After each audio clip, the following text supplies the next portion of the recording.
Hi, everybody. So let's talk about how and why unresolved trauma is keeping you sick. It's making you sick and it's keeping you sick. So this week we're looking at this article by Katrinley et al. It's a 2022 paper from the Journal of Translational Psychiatry. It's a Nature journal, which is a very high impact journal. We're going to be looking at the role of the immune system in post-traumatic stress disorder or PTSD. My name's Jen. I'm a clinical molecular neuroscientist and a licensed therapist, and I study how your brain and body communicate through stress and immune signals and how those conversations shape your physical and mental health. Because the biggest lie that we've ever been told is that the mind and the body are separate. So I teach you how to reset this dialogue between the brain and the body to feel calm, clear, and lasting vitality in your life, or maybe for the first time without spending years or hundreds of thousands of dollars talking about it or on treatments that don't work. So follow along if you want to learn the science behind rewiring your brain and body from the cellular level all the way up to your daily behavior so that you can finally see shifts in the struggles that you've been facing on a daily basis. Also, by the way, sorry, there's like fireworks going on. I live in London and they have fireworks like the last 2 weeks of October and into November, and nobody can really tell me why. They say it's some holiday that I don't understand. Okay, so we're going to try to edit that out. But if you hear that, it's fireworks. We're just going to roll right through. It's part of living in a big city. So it's worth it. London is the best city ever. All right, so what biomarkers? Let's first talk about this. So this paper is really important, and it talks about, it's founded on what biomarkers are. It's basically, what are the biomarkers that we can look for to identify PTSD? And a biomarker is any measurable substance in your body that provides insight into your health and disease state. So for instance, and this is what my degree is in, primarily in psychoneuroimmunology, which is looking at the way that the immune system, the brain, and the body are all communicating together. And an inflammatory biomarker is a molecule that indicates the presence or degree of inflammation, and they're found in blood, urine, and even cerebrospinal fluid. And the most relevant for trauma science, typically there's a number of them, but there's C-reactive protein, or CRP, interleukin-6, which is a pro-inflammatory cytokine, which is a molecule that promotes inflammation, and tumor necrosis factor alpha, or TNF-alpha. Again, it's another cytokine, inflammatory cytokine, and these can capture the kind of hidden effects of stress and trauma on your biological system, on your nervous system, on your brain, and on your body. And these biomarkers are incredibly important when we're looking at mental and physical health, because if you haven't read my article yet on what they don't tell you about mental health disorders or diagnoses, is it's about the way that childhood trauma predicts most physical and mental health disorders and diagnoses in adulthood. So we have major data on that. But we have to be looking at the molecular side of trauma, because if you don't, you're missing a lot of what's going on. And talk therapy, CBT, EMDR do not make these, which are the kind of the only evidence-based, very loosely evidence-based, but the only evidence-based treatments that we have for trauma at the moment. And they're not even that strongly evidence-based. It's just the best that we have, and they're very easy to study because they're easy to do. And I'm trained in them, I've used them. And they don't make any impact on these inflammatory markers in the blood that are very much a problem in trauma. And so if you're wanting to heal from trauma from the bottom up, it's not just talk about it more, tell your story more, desensitize yourself to it through bilateral stimulation of the brain, through EMDR or brain spotting. Those things don't impact the body in the way that we need to start to shift these inflammatory patterns in trauma. In this article, let's just talk a little bit more about it. What this article shows is that there's a bidirectional pattern between PTSD and inflammation. They're locked in a two-way loop. It's a kind of a chicken and egg story. We have evidence of people who already have inflammation going on being much more susceptible to developing PTSD symptoms in adulthood. Usually these are studies done on deployed soldiers, and then also trauma inflammation being caused by trauma as well. So typically we see that there's this inflammatory environment happening in the brain and the body. And yes, the brain can be inflamed. Yes, the body can be inflamed. And more inflammation predisposes you to more of a likelihood to developing PTSD as an adult. And what we are noticing, and probably what's going on here is, and what we've known in the somatic experiencing world for a long time, is that childhood trauma predisposes you to developing PTSD. 100%. It's like people who have adult onset trauma, even if they get in like a minor fender bender, if they have unresolved childhood trauma, they can develop full-blown PTSD symptoms. And people don't know. They're like, why do I have all these symptoms? And it's because they have unresolved childhood trauma. So that in unresolved childhood trauma, which is unresolved stress that's stuck in the body, is then predisposing you to adult onset trauma symptoms. Okay, so we see these things impacting one another. And research now confirms that PTSD and inflammation are not just correlated, they actually reinforce each other in a vicious cycle. So it's more than just a correlational relationship. It's very much, these are very connected here. So what we know is that experiencing ongoing stress creates inflammation, and elevated inflammation then worsens cognitive and emotional symptoms, meaning the body and mind are locked in this two-way feedback system or feedback loop that then just sustains distress as well. So the more inflamed you are, the less likely you're going to be able to regulate yourself and regulate yourself after trauma, or come back into a state of homeostasis, essentially, or a state of balance again after trauma. So because the inflammation is inflaming the brain and the body, you're going to be less likely to be able to be resilient in the face of trauma. So this is also why in my membership, I do a monthly cook-along and we talk about food, because the best way to reduce inflammation in the body is through food.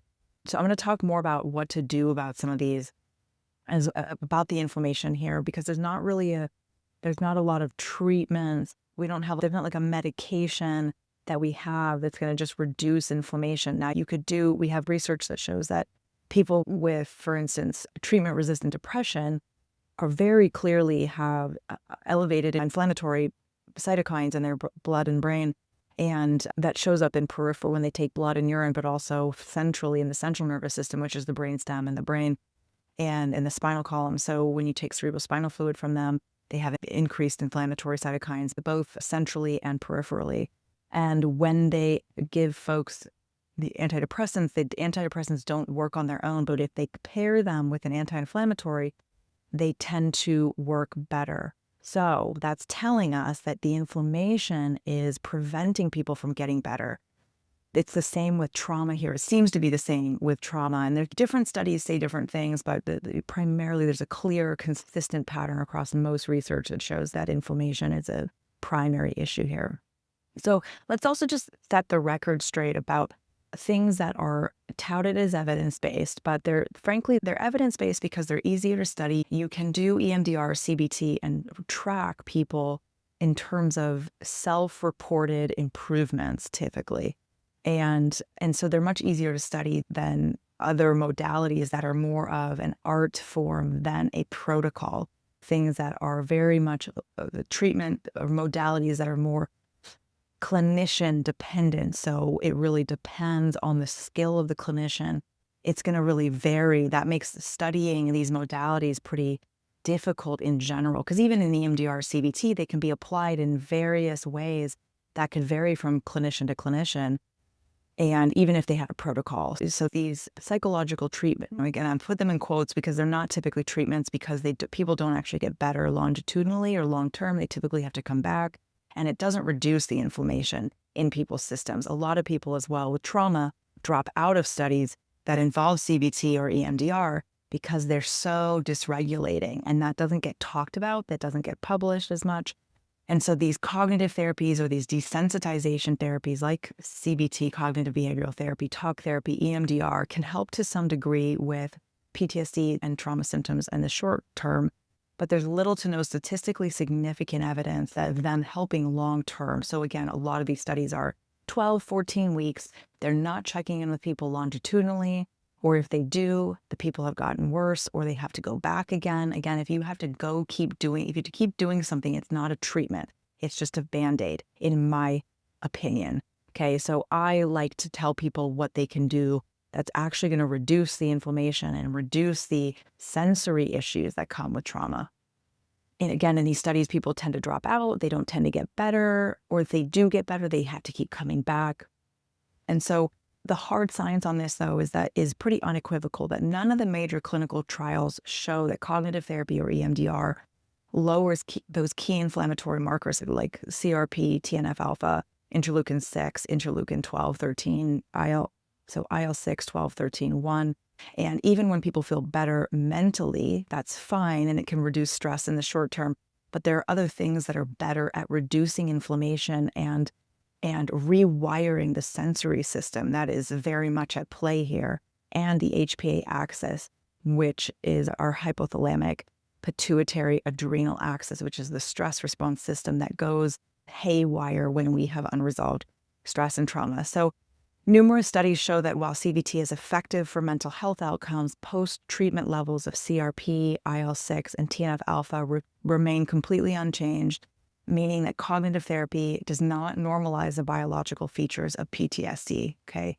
And it's the same with EMDR, okay? So I'm tired of hearing people say, oh yeah, that's the gold standard, that's evidence-based. It's when you write a research paper, you then have to cite all the sources that you're pulling from. And if you really do your research and you read all the studies that let's say it's a 2025 study, and that 2025 study cites 10 other studies. When you look at those 10 other studies that they're using to back that up, all of those studies have mixed or weak evidence, okay? But then they're using those studies typically to bolster what they want. And then the other stuff that's showing that EMDR or CBT is not working for PTSD, which is extremely common, doesn't get published, okay?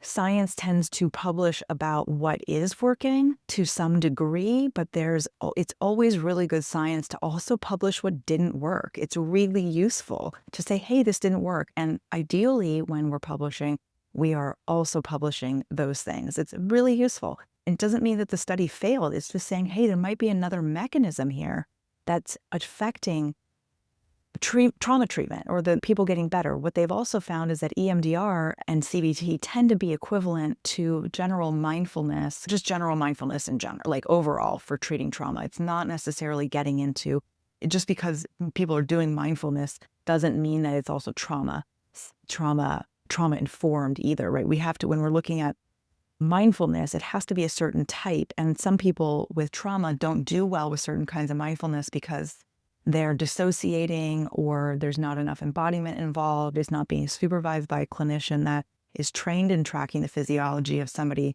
with trauma symptoms that are very subtle.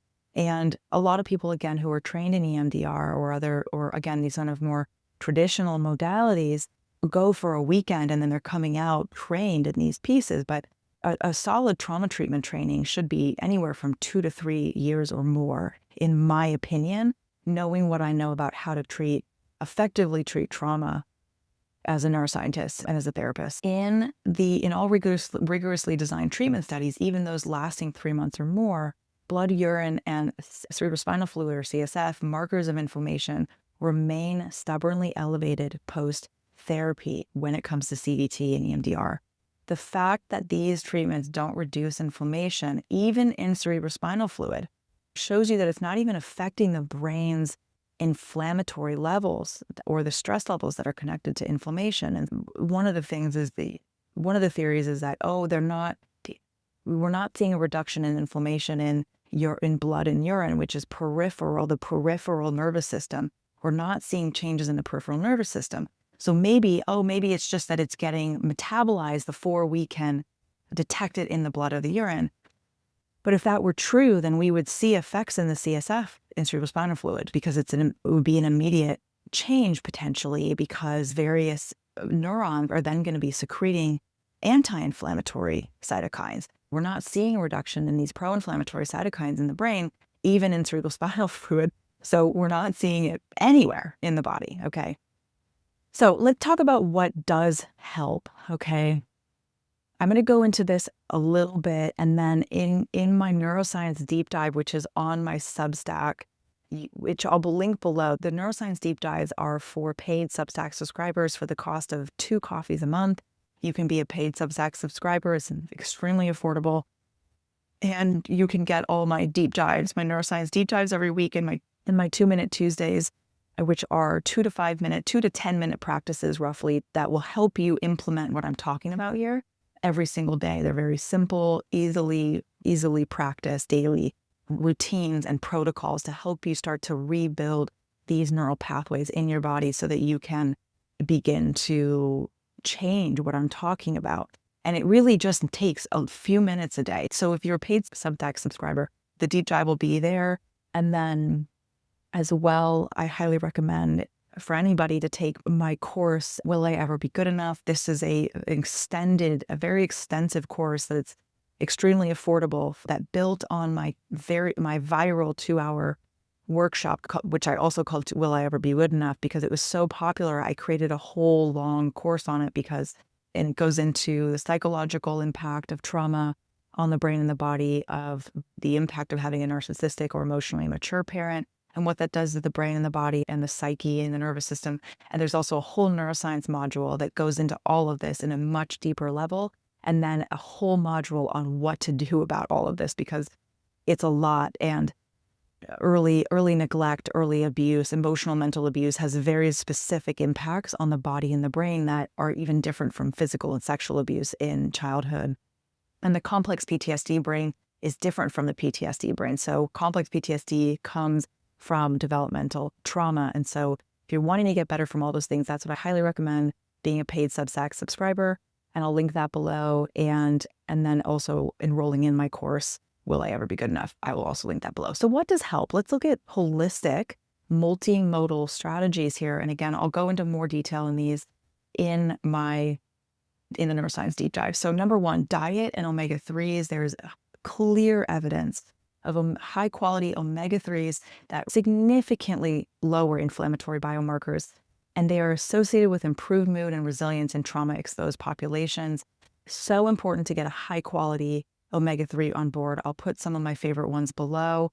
It's really important that you're buying a high quality one, because so many of these omega-3s and fish oils are contaminated with heavy metals. You have to invest in this. It's not something where I would recommend getting like a Costco brand or something like that. I really recommend that. Otherwise, you're just adding more toxins to your body. So it's so important. Please don't buy a low quality one that's not being tested for heavy metals. Again, I'll link the ones that I like below.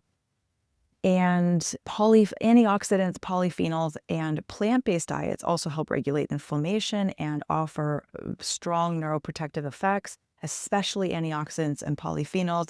And then one thing that's interesting about that is that casein, which is one of the primary proteins in dairy, usually cow's milk, blocks the effects of the absorption of antioxidants. If you're eating dairy, when you're trying to add in a bunch of antioxidant foods and polyphenol-rich foods, you have to think about that. But also don't just add in low-quality plant-based milks, because those also have a bunch of fillers and gums and crap that you don't want. I'll talk more about that and how I choose that in the deep dive, in the neuroscience deep dive. But also I talk about these things in my monthly membership, which you can enroll in once you've taken the Will I Ever Be Good Enough course. So when you enroll in the course, you'll also have an option to enroll in the membership. You can cancel anytime. You can come to calls live every single week. You can ask me questions. It's the best place to learn how to implement all these things and to practice and get more of the anti-inflammatory recipes that I share with people. Mindfulness-based interventions, hugely beneficial in terms of stress reduction, obviously, but also reliable reduction in reducing inflammation. So lowering IL-6 and CRP has been shown by multiple meta-analyses and clinical trials. And there seems to be less of an effect, though, in subclinical trials, which what that means is that people who have less severe mental health and inflammatory issues that are comorbid with one another or happening at the same time may see less of an effect in terms of their inflammation. And that's very common in psychoneuroimmunological research, where that's very common in research in psychoneuroimmunology, where we see thresholds at the molecular level, where if somebody doesn't have high enough levels of inflammation, we don't see as much of an effect. We see that across diagnoses, both in physical and mental health disorders, where you're going to see more of an effect when people have more of an exponential effect. If somebody's really inflamed, you'll see much more of an effect with mindfulness or omega-3s than you would have in somebody with lower amounts of inflammation, for example. So there seem to be thresholds above or below which people respond to all sorts of treatments, including medication. Okay. So a lot of what I teach as well are mindfulness, is trauma-informed mindfulness and interoceptive training. So I'll talk about that here now. So somatic work and interoceptive awareness, like what I teach in a lot of my work, or interoceptive training and these interoceptive protocols that I train, help to recalibrate the brain's connection with the body and support healthy nervous system regulation, which then causes or can create or support downstream anti-inflammatory effects. And part of the reason that this is happening is because when you have a lot of unresolved stress or unmanaged stress and unresolved trauma, the HPA axis goes awry and cortisol stops reducing inflammation in the blood and the brain. Cortisol is an anti-inflammatory molecule. It's too complicated for this video, but yeah, so when you reduce stress, you reduce cortisol, and that's going to help recalibrate inflammatory levels in the body and the blood. And different diagnoses across both physical and mental health spectrums show different effects on the HPA axis in terms of HPA axis dysregulation. Physical activity, hugely beneficial. Regular exercise lowers baseline inflammation, boosts resilience, and supports neural healing. Also, it increases BDNF, which is brain-derived neurotrophic factor. And BDNF supports neurogenesis, which is the creation of new neurons, okay? So incredibly important to be exercising every day. And then again, nutritional and herbal support, polyphenols, like in dark chocolate and green tea. I highly recommend green tea every single day. Dark chocolate without a bunch of additives and without dairy, hugely beneficial.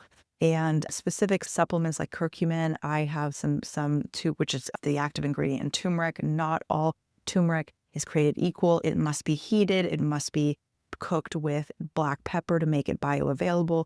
A lot of supplements out there are not bioavailable, so you're wasting your money. Do not buy crappy turmeric. You have to get the high quality versions of these things or they will not work, okay? Just because you buy a supplement doesn't mean it's going to be working for you. I'll put the ones that I like below. I've got a few that I like both in supplement form and in a powdered form that I like to make turmeric latte with. It's really useful. And so these polyphenols, antioxidant, and supplements can provide additional anti-inflammatory benefits for people with persistent PTSD symptoms and just other physical and mental health issues. Now, again, I'm not your doctor. This is not a substitute for medical or psychological advice. I am a licensed therapist. It doesn't mean I'm your therapist. Proceed with medical support, okay? So just as a recap, cognitive therapy, EMDR, is not a biological solution for trauma symptoms. Improvements in mood and function from these treatments or from these methods don't automatically mean that the inflammation is going to be changed in any way. We don't see any evidence of that.